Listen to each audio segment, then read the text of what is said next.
ये reproductive disorders male and female reproductive disorders के बारे में, जो कि AHN का चैप्टर है, फाइनल एग्ज़ाम के लिए बहुत ज़्यादा इंपॉर्टेंट है। और आज हम ये स्टार्ट करेंगे। सबसे पहले तो हम कोशिश करेंगे कि फ़ीमेल रिप्रोडक्टिव सिस्टम के जितने भी डिसऑर्डर्स है उसकी जो एनाटॉमी है वो पढ़ें, क्योंकि उसके डिसऑर्डर बहुत ज़्यादा है। एक वीडियो में अगर दोनों मेल और फीमेल पढ़ेंगे तो वीडियो बहुत ज़्यादा लंबी हो जाएगी। खैर कोशिश करते हैं जितना हमसे हो सका तो वहाँ तक कवर करेंगे, अगर नहीं हो सका तो फिर इंशाल्लाह इसके सेकंड पार्ट में हम बाकी कवर करेंगे। So let's get started. सबसे पहले तो इसके ऑब्जेक्टिव्स है, तो ऑब्जेक्टिव में आपको वही बताया गया है कि आपने female and male reproductive system के एनाटॉमी के बारे में पढ़ना है। उसके जितने भी डिजीज़ेज़ है जो कि बहुत ज़्यादा है फीमेल्स में, ठीक है, वो पढ़ने हैं। आपको नज़र आ रहा होगा बहुत सारी हैं। इसके अलावा जो मेल रिप्रोडक्टिव डिसऑर्डर है उसमें इतना कुछ नहीं है, बस कुछ ही डिजीज़ेज़ है, ठीक है, और थोड़ी सी एनाटॉमी है वो पढ़ेंगे, ठीक है। इसमें कुछ डिजीज़ है, बिनाइन हाइपर प्रोस्टेट हाइपरट्रॉफी है, इरेक्टाइल डिसफंक्शन और इनफर्टिलिटी है। तो सबसे पहले स्टार्ट करते हैं with the female reproductive disorders, ठीक है। और एनाटॉमी एंड फिजियोलॉजी पहले पढ़ेंगे, क्योंकि जो भी आप सिस्टम पढ़ने जा रहे हैं उसकी सबसे पहले तो आपको पता होना चाहिए कि फ़ीमेल रिप्रोडक्टिव सिस्टम जो है दिखता किस तरह है, इसके पार्ट्स कौन कौन से हैं और इसके अंदर क्या क्या चीज़ें मौजूद है। इस पे ऑलरेडी मैंने डिटेल के साथ एक वीडियो बनाई हुई है, अगर आपने वो नहीं देखी तो देख लें, मैं आपको लिंक भी दे दूँगा डिस्क्रिप्शन में, तो वो आप जाके देख सकते हैं, या अगर आप चैनल खोल लेंगे तो आपको मिल भी जाएगी, ठीक है। सबसे पहले तो फीमेल रिप्रोडक्टिव सिस्टम का जो फंक्शन है, जो काम है, वो क्या है कि जैसा कि हम कहते हैं कि फ़ीमेल बच्चे पैदा करती हैं, अब रिप्रोडक्शन करती हैं, फर्टिलाइजेशन करवाती है, ठीक है। तो इसका मेन काम ये है फ़ीमेल रिप्रोडक्टिव सिस्टम का कि अपने नस्ल को आगे बढ़ाना। अब ये नस्ल जो आगे बढ़ता है, जो बच्चे प्रोड्यूस होते हैं, किस वजह से प्रोड्यूस होते हैं? क्योंकि फ़ीमेल के अंदर एग्स और ओवम्स, एक भी हम कह सकते हैं, गेमेट्स भी कह सकते हैं, जो फीमेल गेमेट्स होते हैं, ठीक है, या फिर हम ओवम भी कह सकते हैं। तो ये प्रोड्यूस होते हैं फीमेल रिप्रोडक्टिव सिस्टम के अंदर। जब एग्स प्रोड्यूस होते हैं तो मेल स्पर्म जाके उसके साथ फर्टिलाइजेशन करती है, और फिर जाके यूट्रस में जो है वो फर्टिलाइज एक इम्प्लांट हो जाता है, एंड देन इसी तरीके से जो है ऑफस्प्रिंग या जो बच्चा है वो पैदा हो जाता है। तो मेल जो फंक्शन है रिप्रोडक्टिव सिस्टम का, दैट इज़ कॉल्ड या दैट इज़ रिप्रोडक्शन, ठीक है। इसके अलावा जो है ये मेंस्ट्रुअल साइकिल भी करवाती है, जो कि 28 डेज़ का होता है। आगे हम पढ़ेंगे कि मेंस्ट्रुअल साइकिल क्या है, ठीक है, और उसमें मुख्तलिफ़ किस्म के हार्मोन्स इन्वॉल्व होते हैं, जो कि आपके ब्रेन भी उसमें बहुत ज़्यादा काम करता है, ठीक है, क्योंकि brain is the control centre of the body, ठीक है। और इसके साथ ओवरीज़ भी मुख्तलिफ़ किस्म के मतलब चीज़ें रिलीज़ करती है, काम करती है, और इसके साथ साथ यूट्रस भी शामिल होता है। तो दो फंक्शन अभी तक हमारे सामने आ गए। First one is reproduction and the second one is menstrual cycle, जो कि 28 या 30 डेज़ का होता है, ठीक है। अच्छा जी, इसके अलावा जो एक्सटर्नल फीमेल जेनिटिलिया है, जिसको हम वॉल्वा कहते हैं, वॉल्वा भी कहते हैं, और इसके अलावा हम इसको वेजाइना कहते हैं। वेजाइना इट इज़ एन एक कॉमन वर्ड, ठीक है, एक ऐसा वर्ड है जो मतलब हर किसी को पता है। लेकिन अगर आप एक मेडिकल स्टूडेंट है, एज ए मेडिकल स्टूडेंट आपको पता होना चाहिए दैट व्हाट इज़ वॉल्वा। तो वॉल्वा भी हम फीमेल एक्सटर्नल जेनेटिलिया को कहते हैं, मतलब फीमेल का जो सेक्शुअल ऑर्गन है, that is called vulva, but in a medical language, ठीक है, नॉट इन अ ले लैंग्वेज, ठीक है। इसके कुछ पार्ट्स होते हैं जिसको हम सबसे पहले जो पार्ट होता है that is called mons pubis. Mons pubis क्या है? ये एक फैटी लेयर होता है। फैटी लेयर का मतलब ये कि वहाँ पे फैट्स बहुत ज़्यादा होते हैं, और अगर मैं आपको बताऊं तो जहाँ पे फीमेल या जो मेल के भी होते हैं लेयर, लेकिन मेल वाले को हम मॉन्स प्यूबिस नहीं कहते, ओनली फीमेल वाले एरिया को हम कहते हैं मॉन्स प्यूबिस। तो जहाँ पे हेयर प्रोड्यूस होते हैं ना आपके नेवल के बिल्कुल नीचे, और जो जेनेटिलिया है उसके ऊपर, ठीक है, that part is called mons pubis, ठीक है। आपको ये स्ट्रक्चर में भी नज़र आ रहा होगा, जो डायग्राम है इसमें आपको बताया गया है, नाम भी आगे लिखा हुआ है, ठीक है। दूसरा है लेबिया मेजोरा। लेबिया मेजोरा ये एक लिप लाइक स्ट्रक्चर होता है, और जो वेजाइना है, जो फीमेल वेजाइना है, इसका आउटर लेयर होता है, इसमें भी हेयर्स होते हैं, और ये भी फैटी लेयर होता है, ठीक है, और एक स्किन टाइप होती है। The third one is labia minora. ये इंटरनल स्ट्रक्चर होता है, ठीक है, और इसमें क्या होता है कि बिल्कुल थिन होता है, बिल्कुल बारीक सा होता है, इसमें कोई हेयर वगैरह नहीं होते, और इसमें क्या होता है कि वेस्टिब्यूल्स होते हैं, मतलब अंदर की तरफ जाके ये जो फीमेल वेजाइना है उसको कवर करती है। अच्छा जी, वेस्टिब्यूल क्या है? वेस्टिब्यूल ये फोर्थ पार्ट है, और इसका काम ये है कि जो फीमेल वेजाइना में जो ओपनिंग्स है, फीमेल वेजाइना में दो दो तरह के ओपनिंग्स होते हैं। एक को हम कहते हैं urethral opening and the second is vaginal opening. Urethral opening जो है वो यूरिन पास करने के लिए यूज़ होता है, and the second one as for sexual activity और प्रोडक्शन ऑफ द चाइल्ड। ठीक है, मतलब जब बच्चा प्रोड्यूस होता है तो उसके लिए यूज़ होता है, या फिर जो सेक्सुअल इंटरकोर्स होता है उसके लिए वेजाइनल ओपनिंग यूज़ होता है। तो ये जो वेस्टिब्यूल्स है ये उन दो ओपनिंग्स को कवर कर रही होती है, मतलब उसको उसकी हिफाजत कर रही हो ताकि जो भी बैक्टीरिया वगैरह है अंदर ना जा सके। ठीक है, अच्छा जी, क्लिटोरस क्लिटोरस जो है ये एक पीनस लाइक स्ट्रक्चर होता है। जैसे कि मेल में पीनस होता है, इसी तरीके से फीमेल में क्लिटोरस होता है। ये बहुत ज़्यादा क्या कहते हैं कि एरेक्टाइल होता है, बहुत ज़्यादा सेंसिटिव होता है। जैसे कि मेल का पीनस होता है, इसी तरह फीमेल में क्लिटोरस होता है, बहुत ज़्यादा सेंसिटिव टू टच होता है। ठीक है, एरेक्टाइल टिश्यूज़ होते हैं। और इसके अलावा जो सेक्स पार्ट है that is called perineum. Perineum diamond shape का होता है, और ये जो वेजाइनल ओपनिंग है और जो एनल ओपनिंग है एन फीमेल, ठीक है, उसके बीच का जो एरिया होता है एक डायमंड शेप का होता है, दैट इज़ कॉल्ड पेरिनियम। ठीक है, ये आपको स्ट्रक्चर में बताया गया है और दिखाया गया है। तो ये जो डायमंड टाइप बना हुआ है that is called perineum area. ठीक है, अच्छा जी, आगे चलते हैं। तो फिर external internal female genitalia. External तो हमने पढ़ लिया कि मोस pubis, लेबिया minora, labia majora, clitoris. ठीक है, और बहुत सारी चीज़ें इसमें आती है। ठीक है, अब अगर हम अंदर की तरफ चले जाएं तो अंदर इसमें क्या क्या चीज़ें आती हैं? इसमें आते हैं ओवरीज, और इसके अलावा यूट्रस, फेलोपियन ट्यूब, बहुत सारी चीज़ें आती हैं। एस्थमस, ये आपको डायग्राम में बताया गया है। ठीक है, आगे हम पढ़ेंगे भी। ठीक है, सबसे पहले इसमें आता है फेम्ब्रिया। फेम्ब्रिया क्या है ये आपको दिखाया गया है यहाँ पे। ये जो फिंगर लाइक स्ट्रक्चर होते हैं, ठीक है, ये वाले जो स्ट्रक्चर है, इसमें क्या होता है कि जो मैंने पहले बताया कि एग्स प्रोड्यूस होते हैं, तो यहाँ पे प्रोड्यूस होते हैं और फिर इसी तरीके से इस रास्ते से निकल के बाहर आते हैं यूट्रस की तरफ। जिस रास्ते से आते हैं उस रास्ते को हम कहते हैं फिलोपियन ट्यूब्स। लेकिन यहाँ पे ये फर्टिलाइज भी होते हैं। ठीक है, और फिर फर्टिलाइजेशन के बाद आती है आपके यूट्रस में। तो बात याद रखनी है कि जो एग प्रोडक्शन होती है कहाँ पे होती है, वो होती है फिम्ब्रिया में। ठीक है, फिर जब एग फर्टिलाइज होते हैं तो कहाँ पे फर्टिलाइज होते हैं? फिलोपियन ट्यूब में। फिर फर्टिलाइज एग आके कहाँ पे इम्प्लांट होते हैं? यूट्रस में। ठीक है, ये आपको उसके कुछ लेयर्स बताए गए हैं। ठीक है, फिम्ब्रिया का काम एग प्रोड्यूस करना है। फिर इसमें कुछ ऐसे सीलिया होते हैं जो उस एग को आगे की तरफ पुश करके लेके आते हैं टूवर्ड्स यूट्रस। ठीक है, अच्छा जी, इसके अलावा अब यूट्रस पे आते हैं। तो यूट्रस को हम एक और नाम भी देते हैं, दैट इज़ वोम। ठीक है, दूसरा नाम यूट्रस का क्या है? वोम।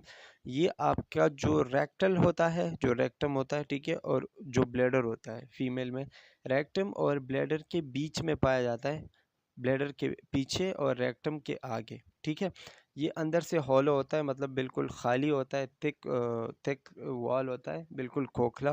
ठीक है, इसमें क्या होता है कि पियर शेप होता है, और ये अपना शेप चेंज करता रहता है। मतलब जब प्रेगनेंसी होती है तो इसका साइज़ बढ़ जाता है, जब प्रेगनेंसी नहीं होती तो ये अपने साइज़ में वापस छोटा हो जाता है। ठीक है, तो इसका काम क्या है कि जब बच्चा बन रहा होता है, जब एम्ब्रियो प्रोडक्शन हो रही होती है, तो वहाँ पे बच्चा जो है वो पल रहा होता है यूट्रस में, और जितने भी उनको एनर्जी वगैरह की ज़रूरत है तो वो यूट्रस से ही मिलती है।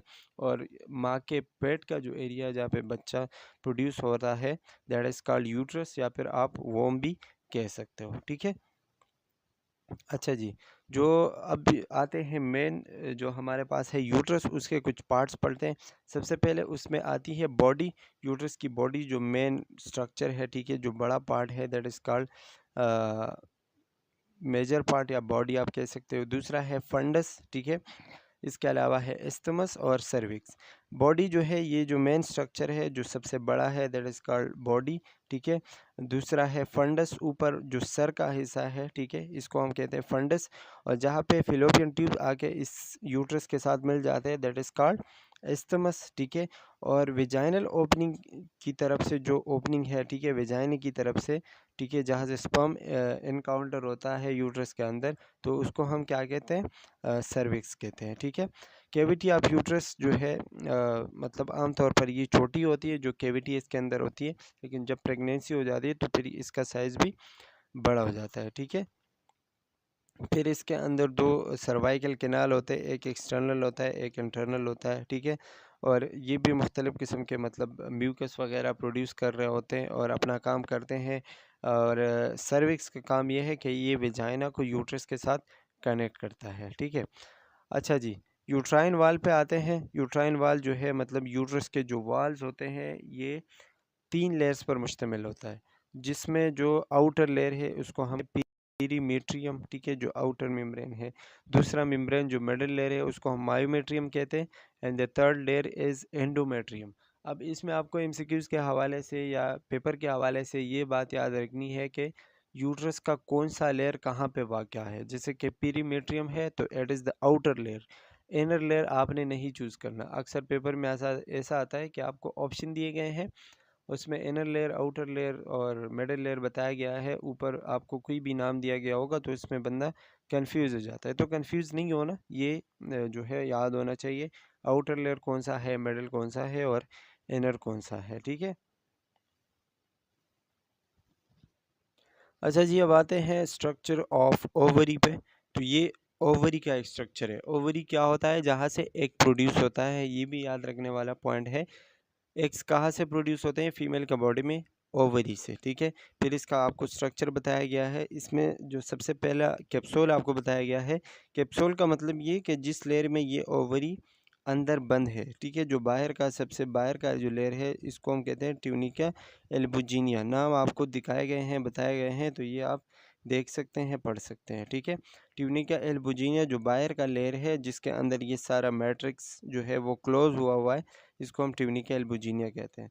दूसरा है outer cortex houses developing gametes. Outer जो मतलब आउटर जो लेयर है वो क्या काम करते हैं कि जो ओसाइड्स होते हैं, ओसाइड्स क्या होते हैं, जो इमेच्योर एग्स होते हैं, जो अभी फुली मेच्योर नहीं हुए, जो अभी बन रहे हैं, ठीक है, या जो एग्स के जो सेल्स होते हैं दैट इज़ कॉल्ड ओसाइड्स, ठीक है।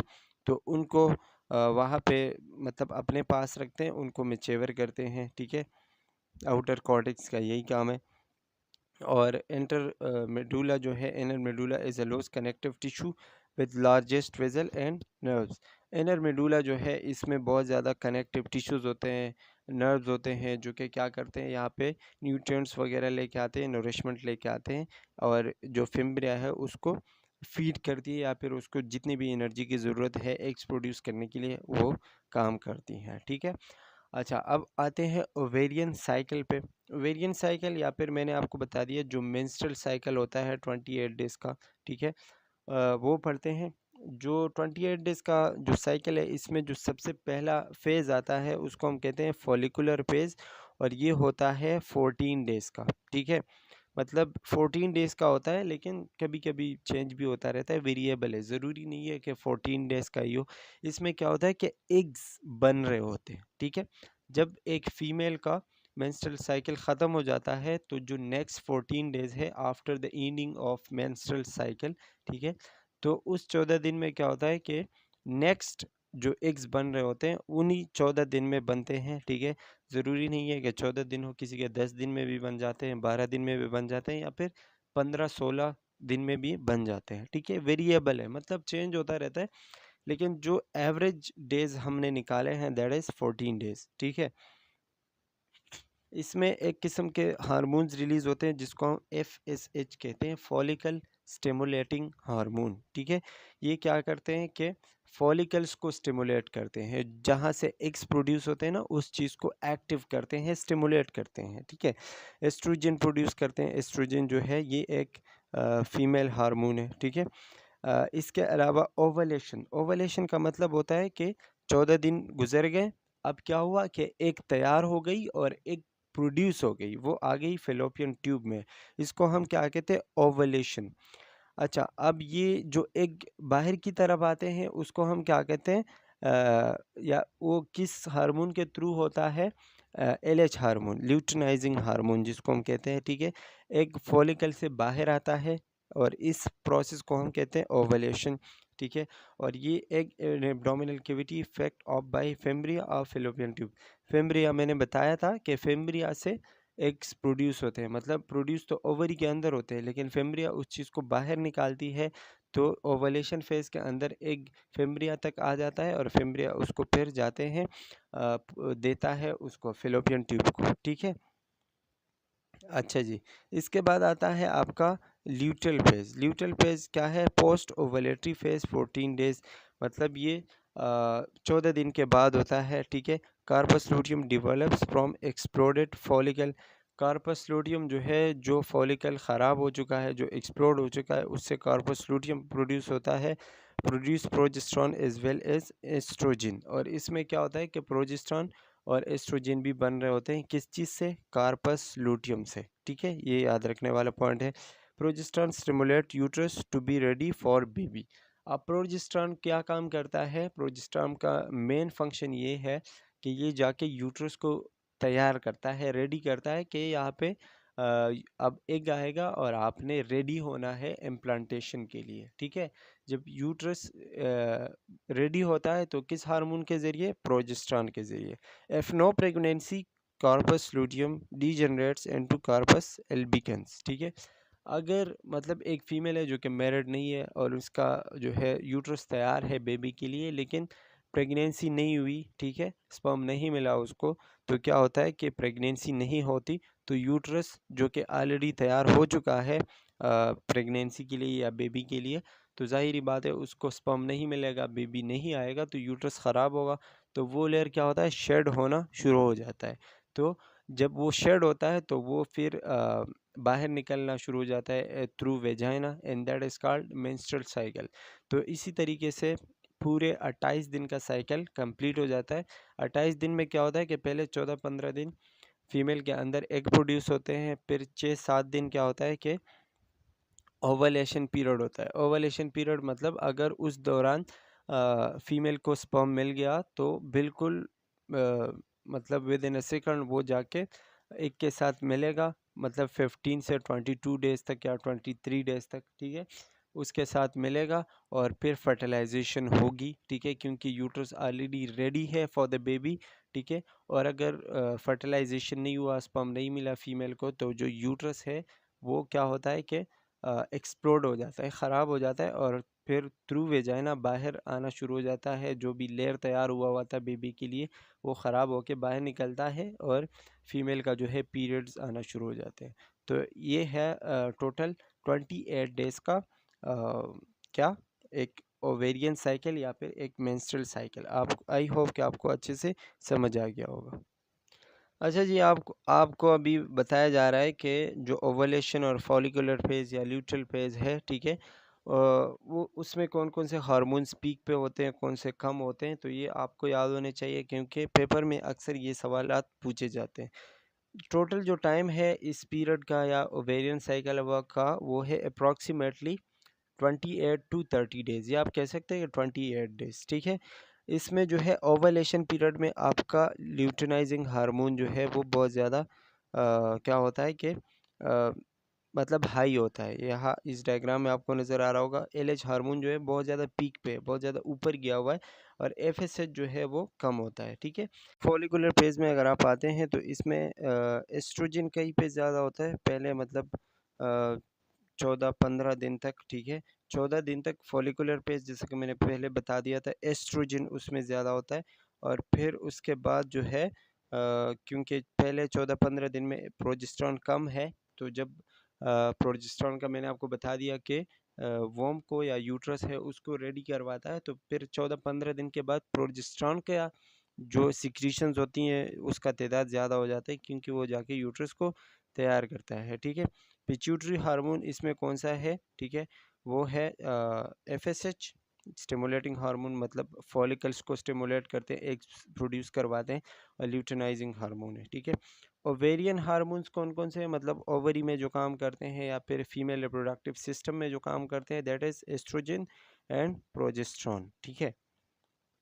The cyclic changes of uterine wall and follicle, इसमें कौन कौन से चेंजेस आते हैं आपको बताया गया है कि पहले जो है ये एक नॉर्मल प्राइमरी फॉलिकल होता है, फिर सेकेंडरी में कन्वर्ट हो जाता है, फिर वेजिकुलर फॉलिकल, फिर ओवलेशन हो जाती है, ठीक है, फिर कॉर्पस लूटियम हो जाता है, कॉर्पस लूटियम फिर जाके आगे डीजेनरेट हो जाता है, क्योंकि उसको मतलब वो एस्ट्रोजन प्रोजेस्टेरोन रिलीज़ करते हैं, फिर उसको कोई आगे जाके काम नहीं मिलता तो वो डीजेनरेट हो जाता है, ख़त्म हो जाता है, ठीक है। अच्छा, इसके अलावा आपको यहाँ पे बताया गया है एफनो बेबी, अगर वो नहीं हुआ, प्रेगनेंसी नहीं हुई, बेबी नहीं हुआ, डिक्रीजिंग प्रोजेस्टेरोन स्लो, मतलब प्रोजेस्टेरोन जो है वो डिक्रीज हो जाता है, कम हो जाता है, ये तो मैंने पहले ही आपको बता दिया। ये डायग्राम वाइज आपको कुछ चीज़ें बताई गई हैं, तो इतना खैर डीप जाने की ज़रूरत नहीं है, लेकिन एक मरतबा आप देख लें, पढ़ लें तो अच्छा होगा, ठीक है। अच्छा जी, अब आगे चलते हैं। तो जो मेंस्ट्रुअल डिसऑर्डर्स है, जो फीमेल रिप्रोडक्टिव सिस्टम के जो डिसऑर्डर्स हैं वो स्टार्ट करते हैं, ठीक है। सबसे पहले तो मेंस्ट्रुअल डिसऑर्डर्स जो अभी हमने पढ़ा, जो पूरा साइकिल हमने पढ़ा, ठीक है, उसके अंदर कुछ डिसऑर्डर्स होते हैं, मतलब ऐसी चीज़ें होती हैं कि मतलब ख़राबियाँ आ जाती हैं, ठीक है। तो वो ख़राबियाँ क्या है या वो मेंस्ट्रुअल डिसऑर्डर्स क्या है, 28 डेज़ का जो साइकिल होता है वो कभी जो है जल्दी आना शुरू हो जाता है, कभी बहुत ज़्यादा टाइम लग जाता है, कभी नहीं भी आता, ठीक है। तो ये मेंस्ट्रुअल डिसऑर्डर्स होते हैं। So let's get started. सबसे पहले इसमें है प्री मेंस्ट्रुअल सिंड्रोम। एक वर्ड याद रखना है, सिंड्रोम। सिंड्रोम का मतलब होता है ये कोई बीमारी नहीं है, a syndrome a not a disease. Syndrome एक बीमारी नहीं होती, लेकिन एक ऐसी चीज़ है कि बहुत सारी बीमारियां आके एक जगह पे मिल जाते हैं, या बहुत सारे बीमारियों के साइन सिम्टम्स इकट्ठे होके एक जगह पे हमें शो होना शुरू हो जाते हैं, तो उसको हम क्या कहते हैं, सिंड्रोम कहते हैं, ठीक है। Group of physiological and psychological symptoms, इसमें क्या होता है कि बहुत सारे सिम्टम्स आना शुरू हो जाते हैं, और प्री मेंस्ट्रुअल सिंड्रोम में आप कह सकते हैं कि ये क्या है कि एक मतलब वक्त से पहले मेंसेस आना, बहुत ज़्यादा जल्दी फ्रीक्वेंटली मेंसेस या पीरियड जो है वो वुमेन के आना शुरू हो जाते हैं, क्योंकि फीमेल रिप्रोडक्टिव डिसऑर्डर है। तो प्री मेंस्ट्रुअल सिंड्रोम आप इसको कह सकते हैं कि बहुत ज़्यादा जो है वो फीमेल्स का जो मेंस्ट्रुअल साइकिल होता है बहुत ज़्यादा एक्टिव होना, ठीक है। ये क्या होता है कि 1/3 of 1/2 of women between 20 and 50, 20 से 50 साल की उम्र की जो फीमेल्स होती है उनमें ये वाला जो प्री मेंस्ट्रुअल सिंड्रोम है ये बहुत ज़्यादा पाया जाता है। इसमें क्या होता है, इसके साइन सिम्टम्स क्या है कि वेट गेन होता है, इरिटेबिलिटी होती है, मूड स्विंग्स होते हैं, ठीक है, मतलब कभी खुश कभी परेशान, कभी गुस्सा आता है, बहुत ज़्यादा मूड चेंज होता रहता है, ठीक है। एडिमा होता है, मतलब थोड़े से सूज जाते हैं, बॉडी सूज जाती है, हेडेक होता है, और किसी चीज़ पे तवज्जो नहीं दे पाती, इनएबिलिटी टू कंसंट्रेट, ठीक है। फूड क्रेविंग्स, बहुत ज़्यादा भूख लगती है, ठीक है। दाने वगैरह निकलना शुरू हो जाते हैं, एक्नी, और बहुत सारे और भी है, ठीक है। ये कुछ कॉमन साइन एंड सिम्टम है जो कि प्री मेंस्ट्रुअल सिंड्रोम में होते हैं, ठीक है। इसमें क्या होता है कि आप अगर कोई भी फार्माकोलॉजिकली आप कोई भी मेडिसिन वगैरह दोगे तो सही हो सकता है, या फिर आप डाइट चेंज करोगे, ठीक है, या फिर आप एक्सरसाइज के साथ भी ठीक हो सकता है। अच्छा, इसमें जो है अगर मंथ टू मंथ भी ये सिम्टम जो है वो चेंज हो सकते हैं, मतलब पहले मंथ में कुछ सिम्टम्स होंगे, दूसरे में फिर चेंज होंगे, ठीक है। तो इसी तरीके से ये चेंज भी होते हैं। अच्छा, इसके जो ट्रीटमेंट है या फिर जो नर्सिंग केयर है वो क्या है कि आपने उस मरीज़ का जो स्ट्रेस है, स्ट्रेस की वजह से भी ये हो सकता है, तो स्ट्रेस रिडक्शन टेक्निक्स आपने इस्तेमाल करना है, कि मतलब मरीज़ का जो टेंशन है, जो स्ट्रेस है, उसको आपने ख़त्म कर देना है, कम करना है, और उसको ये बताना है कि एक्सरसाइज करें, बॉडी मूवमेंट करें से ज़्यादा। इसके अलावा डाइट में आपने क्या क्या करना है कि कैफ़ीन जो कि चाय और कॉफ़ी वगैरह में ज़्यादा होते हैं वो बिल्कुल नहीं लेने, अवॉइड करने, अल्कोहल नहीं लेना है, ठीक है। कार्बोहाइड्रेट जिस फूड में ज़्यादा होते हैं, या हाई फाइबर डाइट जो होता है वो नहीं लेना, ठीक है, वो ज़्यादा खाना है, ठीक है।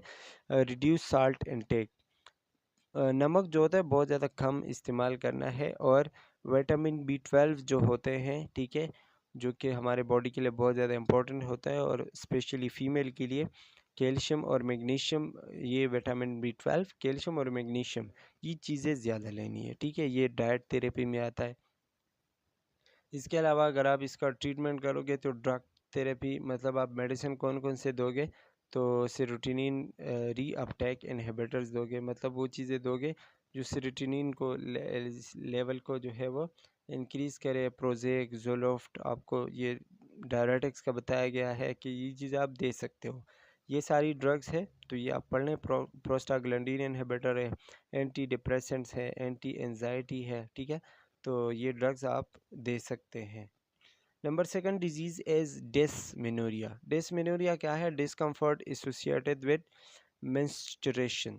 इसमें क्या होता है कि बहुत ज़्यादा पेन होता है, बहुत ज़्यादा तकलीफ़ होती है ड्यूरिंग मेंस्ट्रुअल साइकिल, ठीक है, जब भी फीमेल के पीरियड्स होते हैं तो उनको डिसमेनोरिया होता है, मतलब बहुत ज़्यादा डिस्कम्फर्ट होता है, पेन होता है, तकलीफ़ बहुत ज़्यादा होती है। इसमें क्या होता है कि एक्सेसिव प्रोस्टाग्लैंडिन जो ड्रग्स वगैरह होते हैं ना, जैसे कि मैंने पहले बता दिया, अगर आप वो बहुत ज़्यादा लेते हैं मेडिसिन प्रोस्टाग्लैंडिन, तो आपको डिसमेनोरिया हो सकता है, मतलब जब आपके पीरियड्स आएंगे तो आपको बहुत ज़्यादा दर्द होगा। अच्छा, इसके साइन एंड सिम्टम्स क्या है कि जो एब्डोमेन है, जो एब्डोमिनल एरिया है, वहाँ पे पेन होगा, डिस्कम्फर्ट होगा, ठीक है, painful menstruation also called menstrual cramps, ठीक है, जो पेनफुल मेंस्ट्रुएशन होता है उसको हम वो कहते हैं मेंस्ट्रुअल क्रैम्प भी कहते हैं, ठीक है। अच्छा जी, आगे चलते हैं तो डिसमेनोरिया के बारे में पढ़ते हैं। डिसमेनोरिया जो है उसमें आप ड्रग थेरेपी क्या दोगे या फिर नर्सिंग केयर क्या दोगे? एनसेड्स जो non steroidal anti inflammatory drugs होते हैं वो आप दे सकते हैं, प्रोस्टाग्लैंडिन ब्लॉकर्स, ठीक है। रिलैक्सेशन, वही बात है कि रिलैक्स करोगे, हीट थेरेपी दोगे, एक्सरसाइज का बताओगे, और एक्यूपंक्चर, एक्यूपंक्चर जो है ये लंबर रीजन में जो है वो पंक्चर करते हैं, उनसे लिक्विड वगैरह निकालते हैं। एंड ट्रांसक्यूटेनियस नर्व स्टिमुलेशन, और नर्व उसका स्टिमुलेट करते हैं, ट्रांसक्यूटेनियस, ये जो है ट्रीटमेंट में आता है, तो ये मतलब आपने देखना है, पता होना चाहिए, ठीक है। अच्छा जी, नंबर थर्ड जो है वो है एबनॉर्मल वेजाइनल ब्लीडिंग, ठीक है। एबनॉर्मल वेजाइनल ब्लीडिंग में आपके पास क्या क्या आता है, मतलब कौन कौन सी चीज़ें हैं, कुछ टर्म्स एंड कंडीशंस है, कुछ टर्म्स है जो कि आपको पता होना चाहिए। अगर ये टर्म कहीं पे आ जाता है, कहीं पे यूज़ होता है, तो इसका मतलब क्या होगा। ओलिगोमेनोरिया अगर कहीं पे आएगा तो इसका मतलब होगा long interval between menses.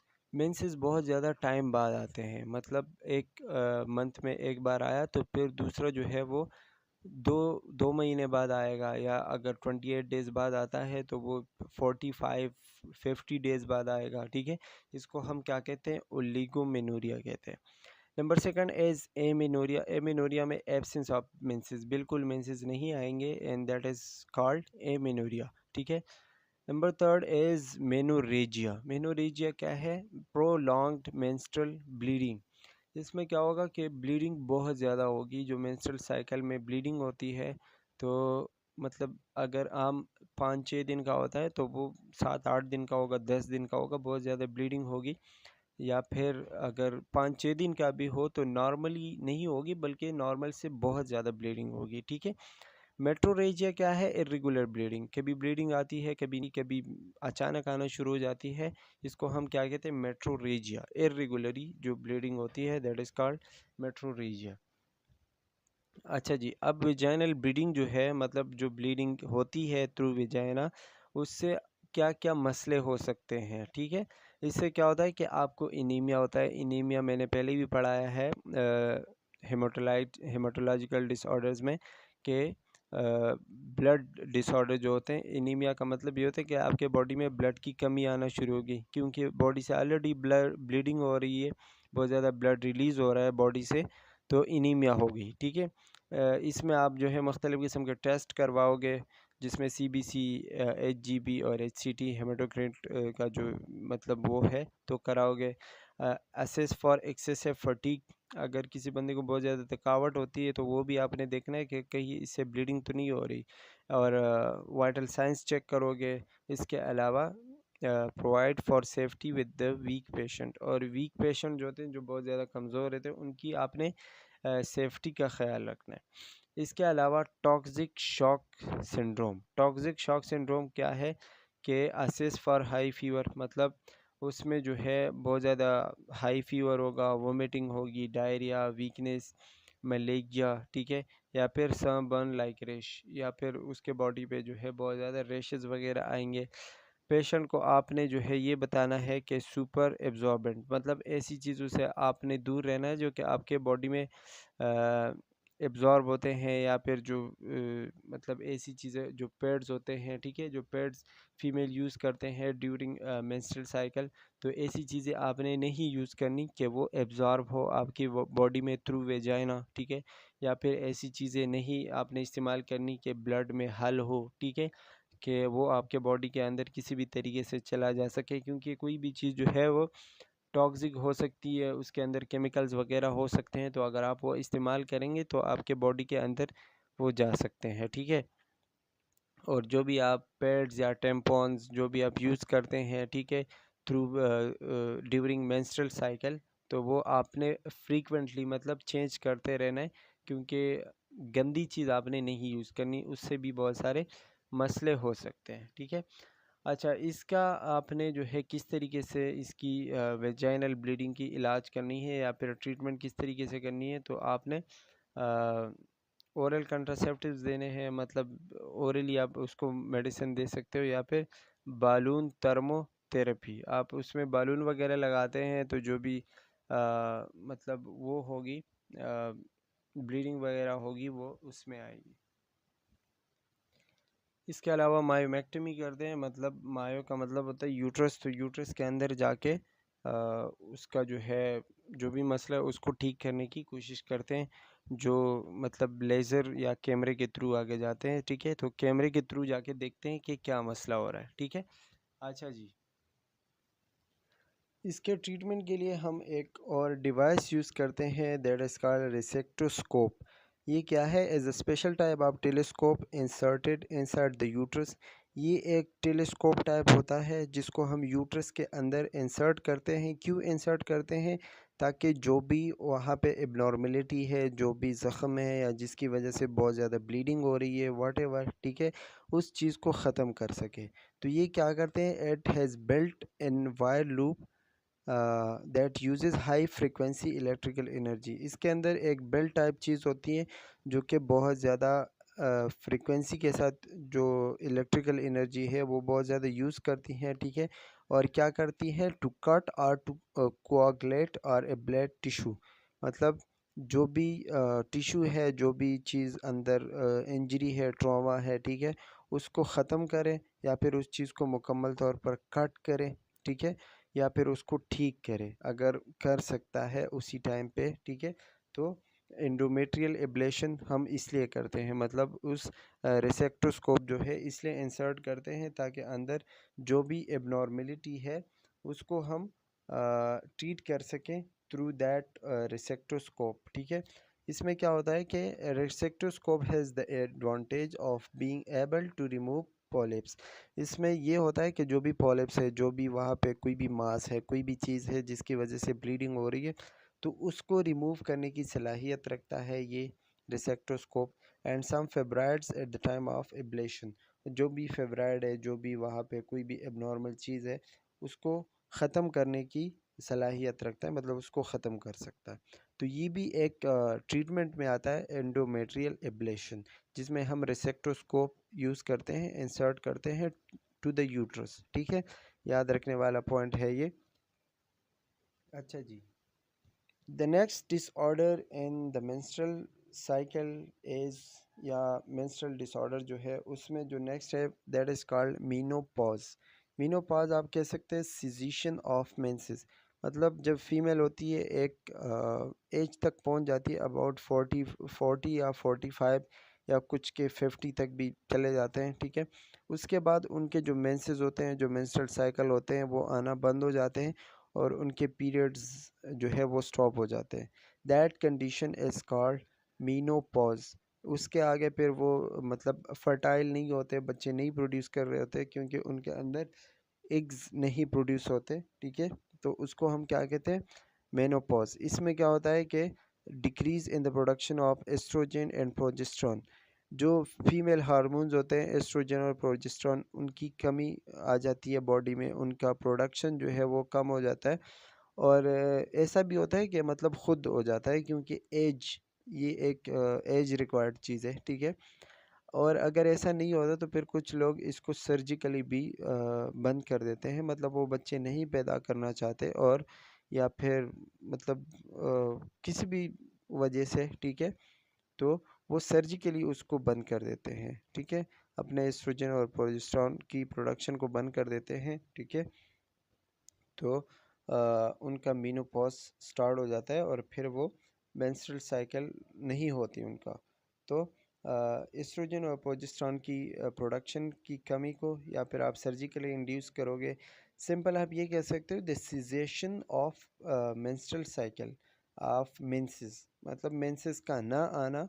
Eight इसके कुछ क्लिनिकल मैनिफेस्टेशन मतलब साइन एंड सिम्टम्स क्या होंगे, तो सबसे पहले इसमें है सीजेशन ऑफ मेंसेस, मतलब मेंसेस नहीं आएंगे।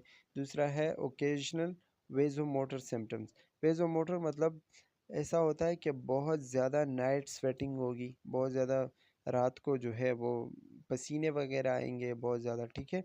Atrophy of genito urinary tissue, जो यूरिनरी जो जेनेटल्स होते हैं उनके जो टिश्यूज़ होते हैं वो ख़राब होना शुरू हो जाएंगे, एट्रोफी हो जाएंगी। एट्रोफी आपने पैथोफिजियोलॉजी में पढ़ा होगा। स्ट्रेस इनकॉन्टिनेंस, बहुत ज़्यादा स्ट्रेस होगा। ऑस्टियोपेरोसिस, ऑस्टियोपेरोसिस मतलब ये कि जो बोन्स है वो ख़राब होना शुरू हो जाएंगे, और जितने ख़राब होंगे, ठीक है, बहुत ज़्यादा ख़राब होंगे और कम जो है वो बनेंगे वापस, मतलब बनेंगे कम, जो वापस होंगे, जो रिकवर होंगे बोन बहुत ज़्यादा कम रिकवर होंगे लेकिन ख़राब ज़्यादा होंगे। इसको हम कहते हैं ऑस्टियोपोरोसिस और स्लीप डिस्टर्बेंसेस होगी। इसमें आप क्या कह सकते हो कि ट्रीटमेंट या फिर नर्सिंग केयर आप क्या करोगे, no longer encourage the use of hormone replacement therapy. मतलब आप उसको ये नहीं करोगे, ये नहीं बताओगे कि आप हार्मोन रिप्लेसमेंट थेरेपी कराओ। मतलब होते हैं कि हार्मोन जो है वो उसकी थेरेपी करवाते हैं, तो ये चीज़ें नहीं करनी।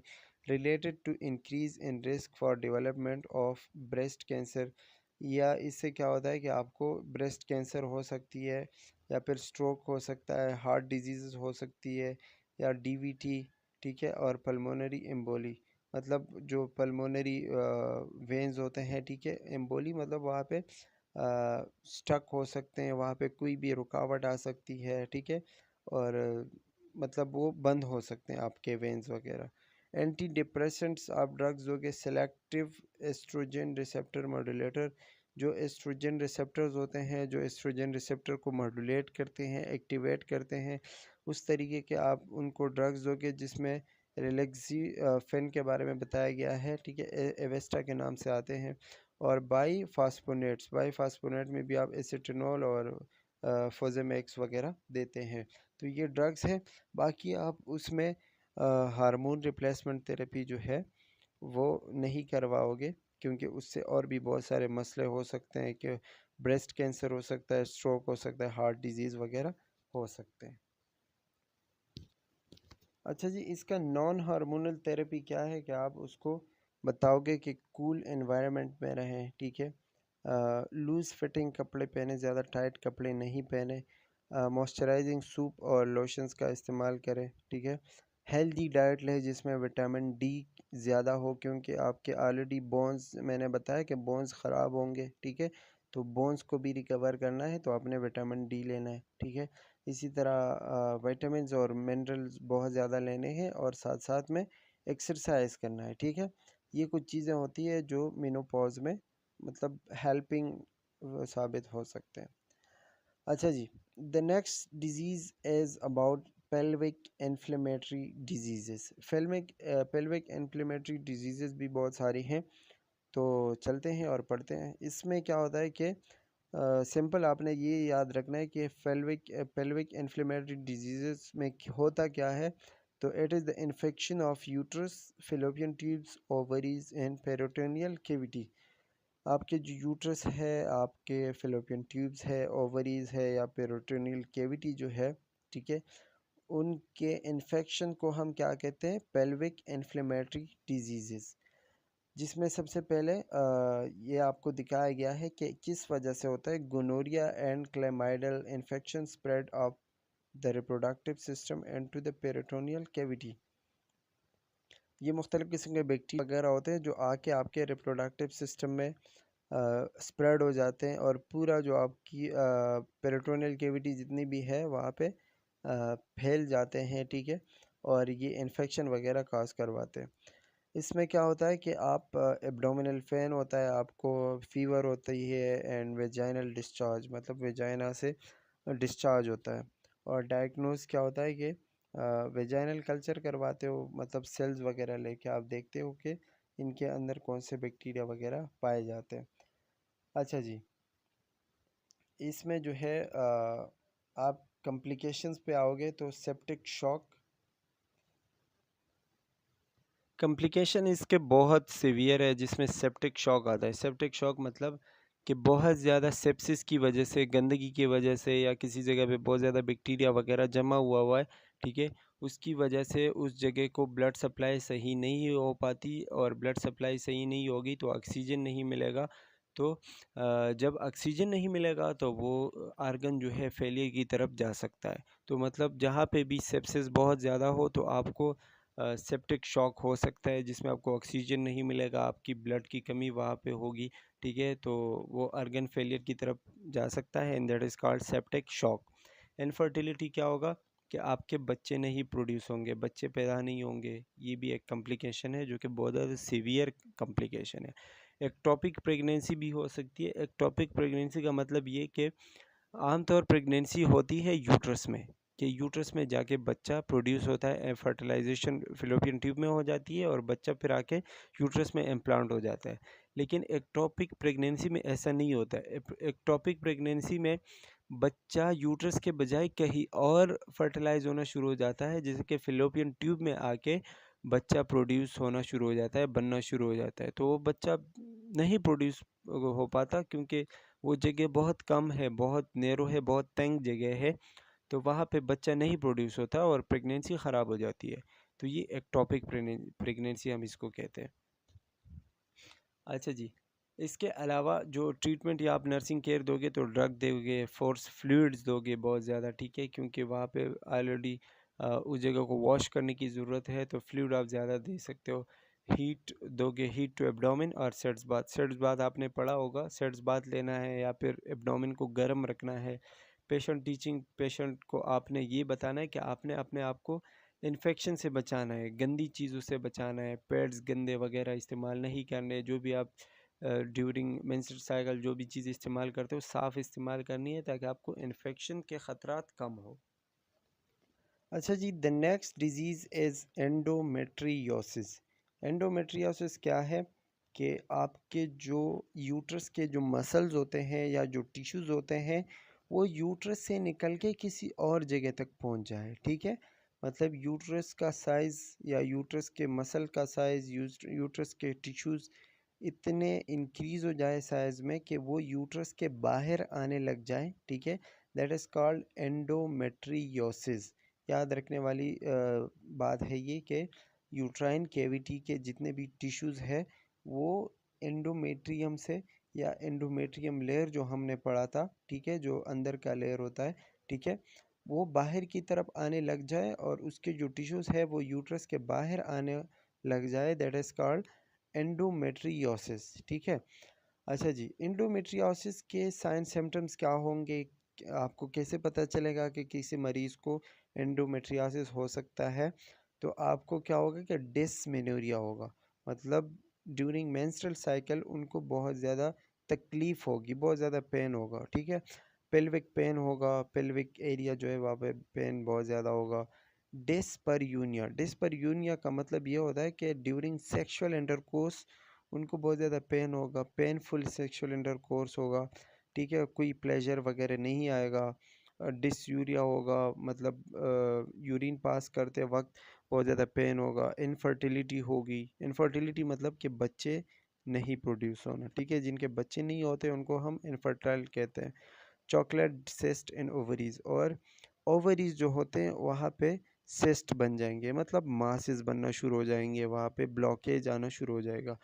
इसका जो है डायग्नोस करते हैं, मतलब इसको मालूम करने के लिए एक किस्म का सर्जरी करते हैं, या फिर एक किस्म की जो है आप इलाज कह सकते हो, ट्रीटमेंट कह सकते हो, और उसको हम कहते हैं लेप्रोस्कोपी।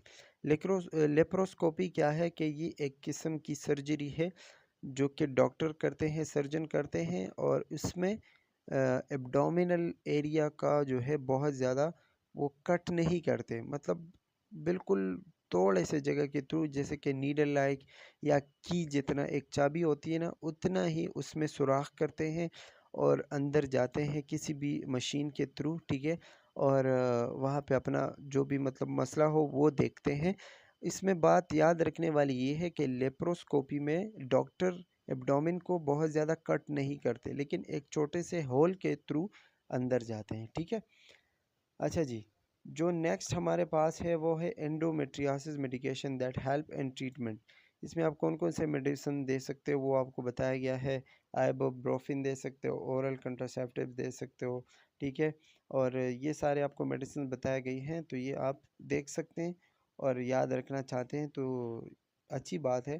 खैर वैसे इतना ज़रूरी नहीं है, लेकिन आप याद रखना चाहते हो तो याद रख सकते हो, गुड फॉर द नॉलेज, ठीक है।